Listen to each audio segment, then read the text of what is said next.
ஆரம்பிக்கிறதுக்கு முன்னாடி நம்ம துவா ஓதிக்கலாம். ரப்பி ஷ்ரஹ்லி சத்ரி வ யஸ்ஸிர்லி அம்ரி வஹ்லுல் உக்தத்தம் மின் லிசானி யஃப்கஹு கௌலி.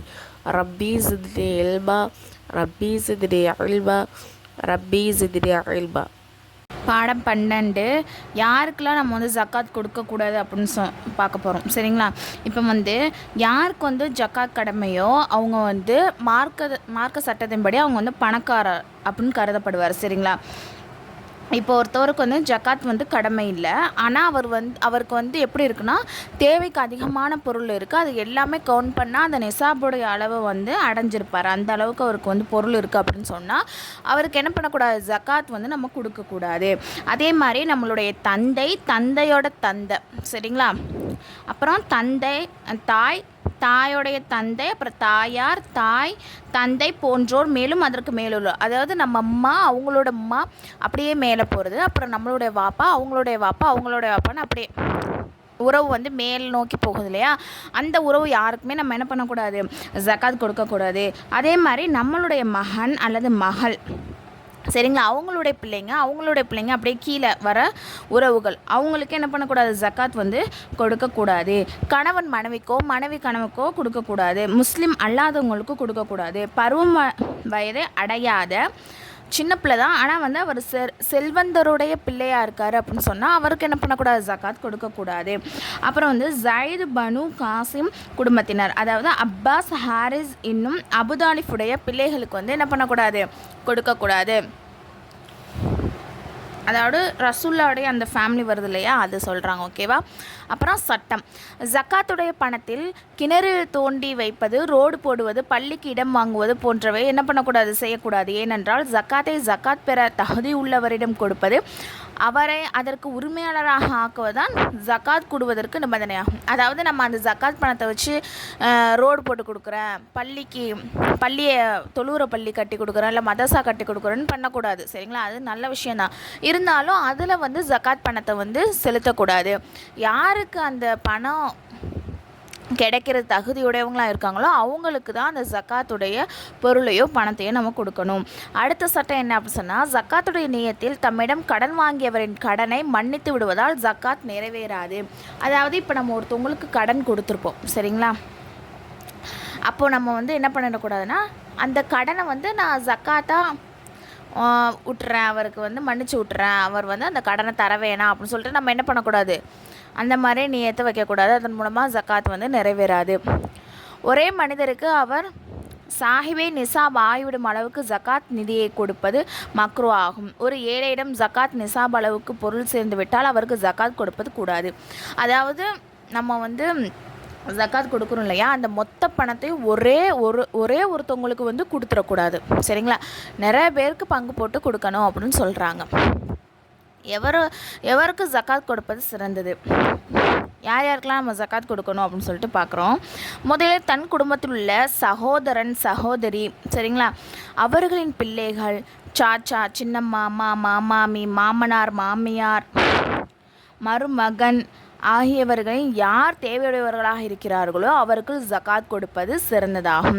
யார் கொடுக்கலாம், நம்மளுடைய கூட பிறந்த சகோதர சகோதரிகள், அவங்களுடைய பிள்ளைங்களுக்கு, நம்மளை மாமனார் மாமியார், அப்புறம் யார் மாமா மாமி, சின்னம்மா, சச்சா, இவங்களுக்கெல்லாம் நம்ம ஜக்காத் கொடுக்கலாம். தேவையுடையவங்களுக்கு, அவங்க ஏழையாக இருக்காங்க, அவங்களுக்கு அந்த அளவுக்கு வசதி இல்லைன்னா அவங்களுக்கு நம்ம ஹெல்ப் பண்ணலாம். அப்புறம் அவர்களுக்கு பின்னால் தன்னுடைய பக்கத்து வீட்டுக்காரர் அல்ல தன்னுடைய ஊரில் உள்ள மிக தேவையுடையவருக்கு என்ன பண்ணலாம், ஜக்காத் கொடுக்கலாம். பிறகு அதாவது மிஸ்கின் வராங்க இல்லையா, வாசலில் காசு கேட்டு வராங்க இல்லையா, யாசருக்கு கொடுப்பதும் காரணமாக தீனுக்கு அதிக பலன் உண்டாகுமோ அப்படிப்பட்டவருக்கு கொடுப்பது. இதனால் மார்க்க கல்வியை கற்கும் மாணவர்கள் இப்படிப்பட்டவர்களுக்கு கொடுப்பதால் பன்மடங்கு நன்மை கிடைக்கும். அதே மாதிரி மார்க்க கல்வியை கற்றுக்கிற பிள்ளைங்க இருக்காங்க இல்லையா, ஏழை பிள்ளைங்கள் இருப்பாங்க, கஷ்டப்பட்டு படிக்கக்கூடியவங்களாம் இருக்காங்க, அவங்களுக்கு நம்ம அந்த காசை கொடுத்து உதவி பண்ணலாம் அப்படின்னு சொல்கிறாங்க. அதே மாதிரி யாசகம் கேட்குறாங்க அப்படின்னா, கொஞ்சம் தாங்க பணம் இல்லாமல் கேட்பாங்களே, அவங்களுக்கும் யாசகன்னு சொல்லலாம். சரிங்களா? இந்த பாடத்துடைய கொஸ்டின் என்ன அப்படின்னு சொன்னால், யாருக்கு ஜக்காத் கொடுப்பது கூடாது, சரியத்தின் பார்வையில் யார் செல்வந்தர், முஸ்லீம் அல்லாதவருக்கு ஜக்காத் கொடுக்கலாமா, ஜக்காத்துடைய பணத்தில் கிணறு தோண்டலாமா? யாருக்கு ஜக்காத் கொடுப்பது சிறந்தது? அடுத்த படம் வந்து என்ன அப்படின்னு சொன்னால் சதக்கத்துல் ஃபித்ருடைய சட்டம். அதாவது ஈது ஃபித்ருடைய நாளில் எந்த சதக்காவை ஏழைகள் கொடுப்பது வாஜிபோ அதற்கு சதக்கத்துல் ஃபித்ரு என்று கூறுகிறார்கள். அதாவது என்னென்னா நம்ம நோம்பு பெருநாள் சரிங்களா, அந்த டயத்தில் கொடுக்கக்கூடிய ஜக்காத்துக்கு தான் என்னது சதக்கத்துல் ஃபித்ரு அப்படின்னு சொல்லப்படும். அது வந்து ஏழைக்கு நம்ம வந்து கொடுக்கணும். சதக்கத்துல் ஃபித்ரு எவர் மீது கடமை அப்படின்னு சொன்னால் எவர் வந்து நோன்பு பெருநாள் என்று ஜக்காத் கடமையாகும் அளவு பொருளுக்கு உரிமையாளராக இருக்கிறாரோ அல்லது தன்னுடைய சொந்த உபயோகத்தை விட அதிகமாக உடை, பாத்திரம், பர்னிச்சர், அலங்கார பொருட்கள், ஆடம்பர பொருட்கள் அல்லது தேவைக்கு அதிகமான வீடு, இடம் முதலியவை ஜக்காத்தின் நிசாப் அளவுக்கு இருக்குமானால் அதன் ஒரு வருடம் பூர்த்தியாகாவிட்டாலும் சரியே அப்படிப்பட்ட முஸ்லிமான ஒவ்வொரு ஆண் பெண் மீதும் சதக்கத்துல் ஃபித்ர் கடமையாகும். அதாவது என்ன சொல்கிறாங்க அப்படின்னு சொன்னால் ஜக்காத்துங்கிறது வந்து அந்த பொருள் எல்லாமே வந்து நம்ம நிசாபுடைய அளவு வந்து ஒரு வருஷம் கரெக்டாக வந்திருக்கணும். ஆனால் சதக்கத்துல் ஃபித்ரு வந்து நமக்கு எல்லா தேவையுமே நமக்கு பூர்த்தி செய்கிற அளவுக்கு நமக்கு வசதி இருக்குது. அப்படி உள்ளவங்க என்ன பண்ணலாம், சதக்கத்துல் ஃபித்ரு வந்து அந்த நோன்பு டயத்தில் கொடுக்கணும் அப்படின்னு சொல்கிறாங்க. ஓகேவா? அது வந்து ஒரு வருஷம் தான் பூர்த்தி ஆகணும்னு அவசியம் இல்லை. ஓகேவா? சட்டம் என்ன அப்படின்னு சொன்னால் எவர் மீது சதக்கத்துல் ஃபித்ர் கடமையோ அவர் தனக்காகவும் தன்னுடைய சிறு பிள்ளைகளுக்காகவும் என்ன பண்ணணும், சதக்கத்துல் ஃபித்ரை வந்து நிறைவேற்ற வேண்டும். அவங்களுக்கு மட்டும் இல்லாமல் அவங்களுடைய வீட்டில் உள்ள எல்லாருக்கும் சின்ன பிள்ளைக்கு முதற்கொண்டு நம்ம வந்து கொடுக்கணும். தன் தேவை போக மேல் மிச்சமாக இருக்கும் வீடுகளை வாடகைக்கு விட்டு அந்த வருவாயை கொண்டு தன் வாழ்க்கையை நடத்தி வந்தால் அவர் மீது சதக்கத்துல் ஃபித்ர் கடமையாகாது. மாறாக அவர் வாழ்க்கையின் தேவைகளை வேறு வருவாயின் மூலம் பூர்த்தியாகின்றதென்றால் அவர் மீது சதக்கத்துல் ஃபித்ர் கடமையாகும். அதாவது என்னென்னா இப்போ வந்து ஒருத்தவர் வீடெலாம் வாடகைக்கு விட்டுருக்காரு சரிங்களா, ஆனால் வந்து அவர் வந்து சாப்பிடக்கூடிய அந்த வருவாய் சாப்பாடு எல்லாமே அதில் வர்ற வாடகையில் தான் சாப்பிட்டுக்கிட்டு அவர் வந்து வாழ்ந்துக்கிட்டு இருக்காரு அப்படின்னு சொன்னால் அவரை வந்து என்ன பண்ண தேவையில்லை, அவருக்கு வந்து சதக்கத்துல் ஃபித்ர் கடமை இல்லை. ஆனால் வீடும் வாடகை கூட்டு சம்பாரிச்சிக்கிட்டு இருக்காரு ஒரு பக்கம், இன்னொரு பக்கம் சைட்லேயும் ஒரு பிஸ்னஸ் பண்ணி அதுலேயும் சம்பாரிச்சிக்கிட்டு இருக்காரு அப்படின்னு சொன்னால் அவர் என்ன பண்ணணும், சதக்கத்துல் ஃபித்ரு அவருக்கு வந்து கடமை. சரிங்களா? இப்போ சதக்கத்துல் ஃபித்ரோடைய அளவு என்ன அப்படின்னு சொன்னால் ஒரு மரக்கால் தொளி கோதுமை அல்லது ஒரு மரக்கால் பேரித்தம்பழம். ஒரு மரக்கால் என்பது என்னது 3 கிலோ 150 கிராம். சரிங்களா? அதாவது இப்போ கோதுமை, பேரிச்சம்பழம் எதுக்கு சொல்கிறாங்கன்னா ரசூலுல்லா காலத்தில் அதான் உணவுப் பொருளாக இருந்திருக்கு. அப்போ நம்ம இப்போ ஏத்தாப்பில் என்ன கொடுக்கலாம், அரிசி கொடுக்கலாம், வேறு சாப்பாடு பொருட்களோ இல்லை காசோ இந்த மாதிரி கொடுத்துக்கலாம். சரிங்களா? அது என்ன அளவு இருக்கணும் அப்படின்னு சொன்னால் 3 கிலோவும் 150 கிராமும் இருக்கணும். ரெண்டாவது பாயிண்ட் என்ன அப்படின்னு சொன்னால் அரை மரைக்கால் மணிகோதுமை, அதாவது 1 கிலோ 575 கிராம். இதன் விலையையும் கொடுக்கலாம். நீங்கள் கோதுமையாவோ அரிசியாவோ இந்த மாதிரியும் கொடுக்கலாம். அப்படி இல்லை அப்படின்னு சொன்னால் அதற்கான விலையையும் நீங்கள் வந்து கொடுக்கலாம். அந்த பொருள் வாங்குறதுக்கு எவ்வளோ அமௌண்ட்டோ அதையும் கொடுத்துக்கலாம். இப்போது அந்த சதக்கத்துல் ஃபித்ரை வந்து நம்ம எப்போ நிறைவேற்றணும் அப்படின்னு சொன்னோம்னா சதக்கத்துல் ஃபித்ரு அதாவது சதக்கத்துல் ஃபித்ர் வந்து ஈதுடைய சுபூஹ சாதிக்கின் கடமையாகிறது.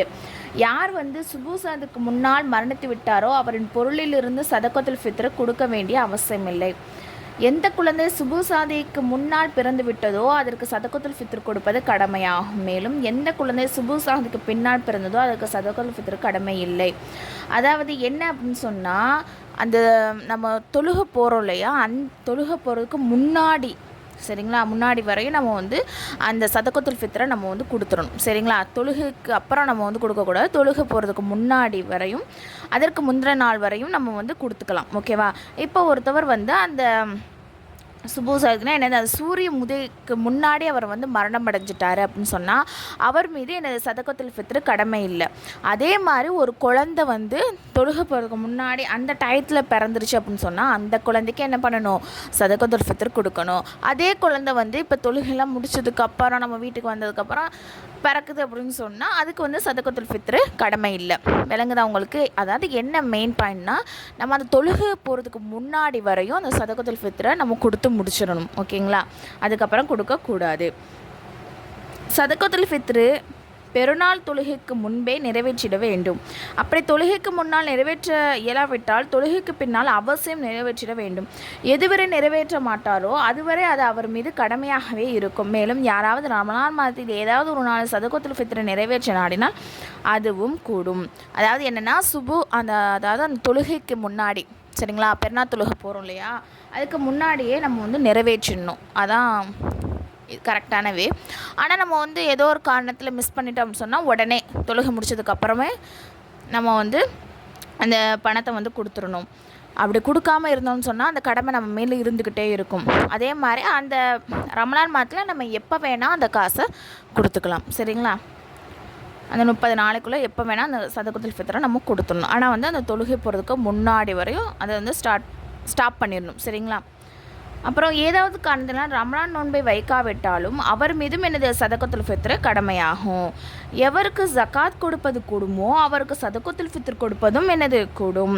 யாருக்கு ஜக்காத் கொடுப்பது கூடாதோ அவருக்கு சதகத்துல் ஃபித்ரும் கொடுப்பதும் கூடாது. சரிங்களா.